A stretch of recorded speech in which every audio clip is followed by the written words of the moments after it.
carta aberta, ela existe para fazer mobilizações, principalmente de cunho social ou político, para conseguir alguma coisa. Ela é muito comum em, em associações de bairro. Eu não sei se aí no bairro de vocês possui associação, mas geralmente é um texto que é muito escrito em associação de bairros, porque as pessoas querem reivindicar alguma coisa para beneficiar um todo, um coletivo.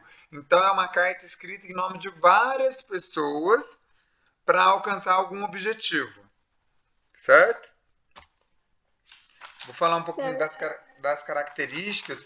Então, a carta aberta, ela tem um tema que geralmente o assunto vai ser um assunto social, de cunho social, de interesse social e coletivo. Sempre vai estar buscando contemplar ou conseguir alguma coisa para beneficiar o coletivo, todo mundo, certo? É um instrumento também que pode ser utilizado para conscientizar as pessoas, fazer solicitações, sugestões ou até mesmo repudiar, protestar. Então, por exemplo, nós temos a associação de bairro e, sei lá, a estrada está ruim. Vai fazer uma carta aberta de reclamação de todas as pessoas que moram naquela comunidade, reclamando da falta de manutenção, do mau cuidado ali, né, com aquela estrada. Ou, por exemplo, eles querem fazer um agradecimento em relação a uma coisa que foi adquirida para o bairro, sei lá, uma academia ao ar livre. É feita uma carta aberta em nome de todos os moradores daquela comunidade, certo? Então é algo que vocês vão encontrar muito por aí quando, né, agora na adolescência, quando vocês partirem para a vida adulta, é algo que a gente vai se deparar muito, principalmente nas nossas comunidades. Tem alguém falando aqui. Para que isso? Para que o quê? Pode perguntar, liga o áudio aí. Como assim, para que isso? Não sei, tem que ser mais claro na pergunta. Quem que é o Irineu Silva?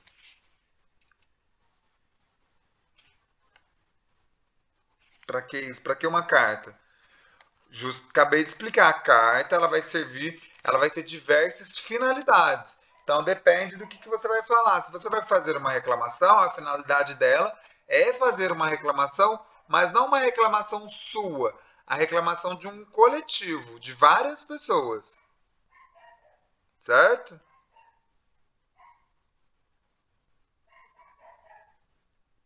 Não estou entendendo a pergunta.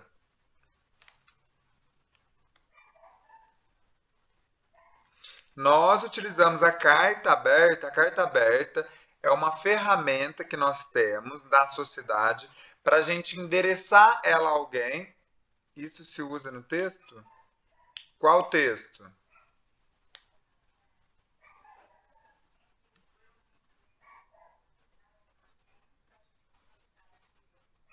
Qual texto? Não, agora a gente já mudou. A gente já mudou. Nós trabalhamos o poema, agora nós vamos trabalhar carta aberta. É outra coisa. É outra coisa. Poema é uma coisa, carta aberta é outra coisa. Certo? Poema já foi, o poema já acabou. Ok? Ah, sim. Agora eu entendi. O poema lá atrás era um poema protesto. O poema que era utilizado para fazer protesto. Agora nós vamos falar de carta aberta. Carta aberta é uma ferramenta que nós temos para poder reivindicar alguma coisa. Por isso que não está entendendo nada, não estudou nada. Então, pessoal, alguma dúvida sobre a finalidade da carta aberta? Se eu perguntar, gente, para que serve uma carta aberta? Todo mundo sabe falar. Ok? Isso foi entendido? Sim. Então dá um positivo aí para mim. Então a carta aberta ela é usada para reivindicar, para reclamar, para protestar, para elogiar, para conscientizar um todo em nome de um coletivo. Essa carta aberta ela vai representar um coletivo. Por exemplo, o bairro da Vargem Alegre quer fazer uma carta aberta ao prefeito. Então, essa carta vai representar todas as pessoas que vivem aí, ok? Ok. Então, vamos fazer a leitura do texto lá rapidinho, só para a gente ver se tem alguma dúvida em relação ao conteúdo e para a gente entender um pouquinho da estrutura. Então, nós temos aí ó, a leitura e a gente já começa a carta com o título, né? Porque a pessoa que vai receber essa carta, ela precisa saber do que se trata. 1º de outubro, Dia Nacional e Internacional do Idoso. Carta aberta à população. Então, está mandando para todas as pessoas, né, para toda a população de uma determinada comunidade. Daí começa assim: prezados cidadãos. Isso daí, gente, tá vendo que está separado do primeiro parágrafo? Sim. Isso daí é um vocativo. Para quem que está endereçada essa carta? Para a população, para os cidadãos que pertencem àquela comunidade. Ok? Já é uma característica. Toda carta tem que ter isso, tem que ter um vocativo. A quem é endereçada essa carta? Então temos que prestar atenção nisso.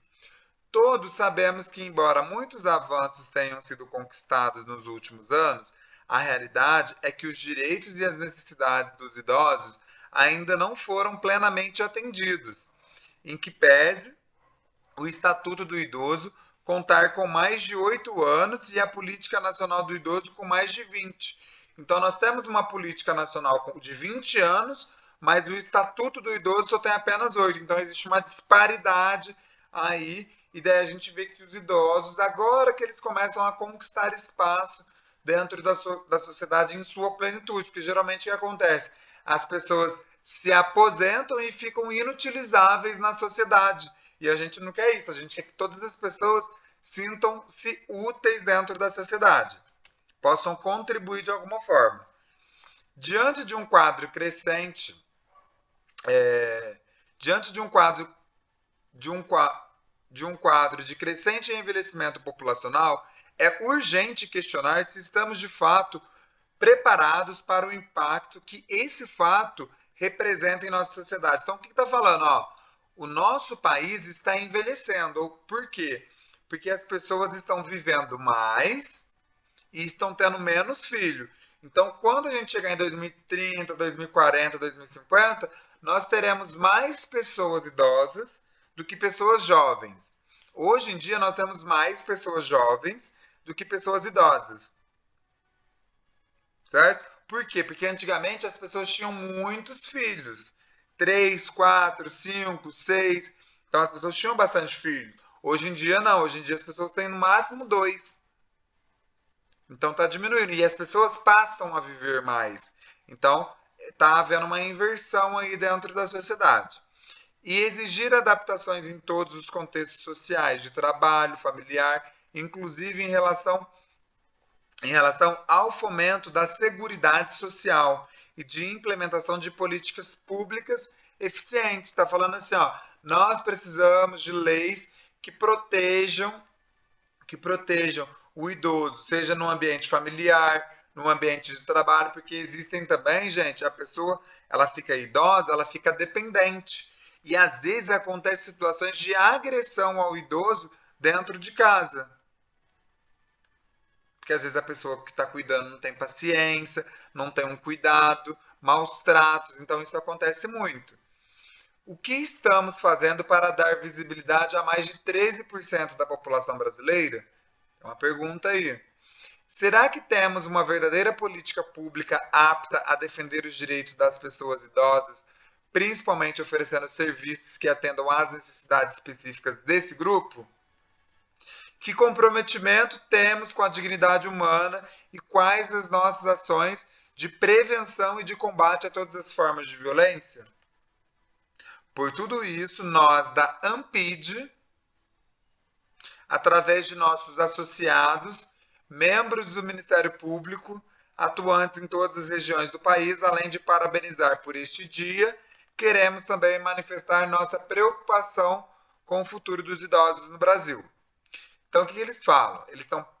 Existe uma associação, que é a AMPID, se juntou juntamente com pessoas associadas e membros do Ministério Público para parabenizar a data do Dia do Idoso E também aproveitaram essa data para reivindicar algumas coisas que ainda não estão consolidadas ali na sociedade.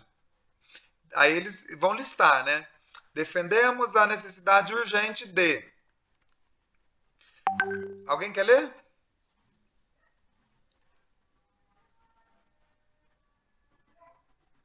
Galerinha, alguém Eu quer quero ler? não. Alguém quer ler? Não? Não.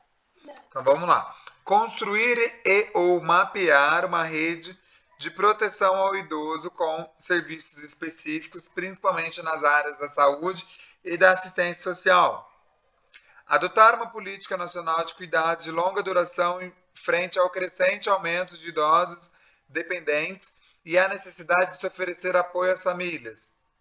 Prevenir e combater a violência nos transportes através da sensibilização e capacitação de motoristas, cobradores e empresários do setor.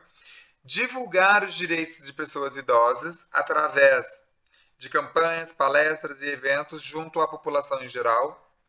Inserir conteúdos voltados ao processo de envelhecimento em todos os níveis de ensino, buscando o fortalecimento dos vínculos intergeracionais e o respeito e a valorização do idoso, a eliminação do preconceito e a produção de conhecimento sobre a matéria.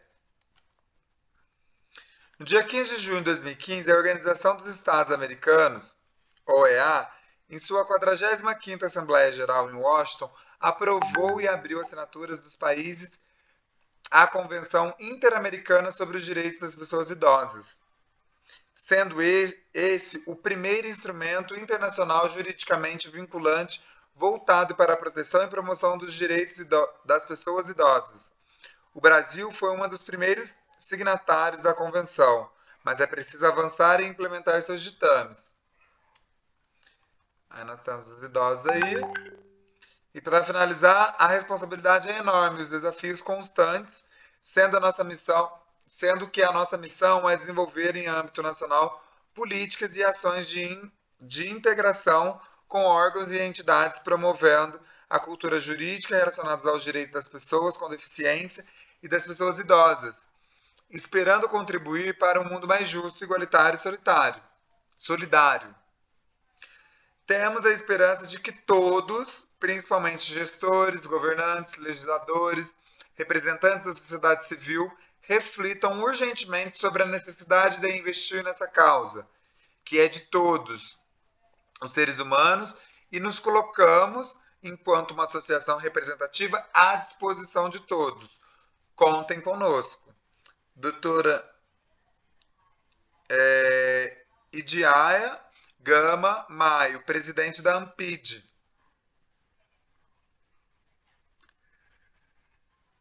Associação Nacional dos Membros do Ministério Público de Defesa dos Direitos dos Idosos e de Pessoas com Deficiência. Isso que significa AMPID. 1º de outubro, então, Dia Internacional do Idoso. Alguém tem alguma dúvida? Até agora não.